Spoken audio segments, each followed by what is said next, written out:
আজি আসন্তু শিখিবা কিভাবে ভাবে গোটাଏ মিনিটରେ ଆମ ଗାଡ଼ିରେ ଥିବା লোন କ୍ୟାନସଲ ହୋଇଯିବ।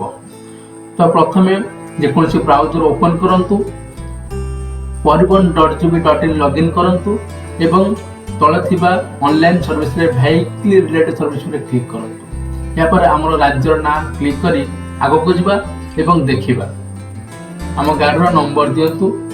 ଗାଡ଼ିର ନମ୍ବର ଦେଇ ତଳେ ପ୍ରୋସିଡ୍ ବଟନ ଉପରେ କ୍ଲିକ୍ କରନ୍ତୁ এবং দেখন্তু আপনার সামনে যে পেজ ওপন হয়ে গেল বিভিন্ন প্রকার ডিটেলস দেখাইছি আমার লোন ক্যানসেল করার আছে তেমন হাইপোথিকেশন টর্মিনেশন উপরে ক্লিক করি মু আগুক গলি এরপরে গাড়ির নম্বর এবং চেসিসর লাস্ট 5টা ডিজিট নম্বর ଦେଇକି ভেরিফাই ডিটেলস উপরে ক্লিক করি আম রেজিস্টার্ড মোবাইল কি ওটিপি যা পাই ওটিপি জেনারেট করা গলা এবং মোবাইল কি ওটিপি আসলা ওটিপি এবে দেই দিয়েছি।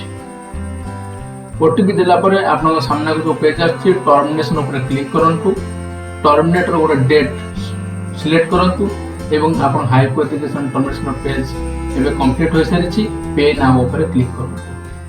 आपन मन रखंतु आदरे कोनसे गोटे टंका डिपॉजिट करबा नाही।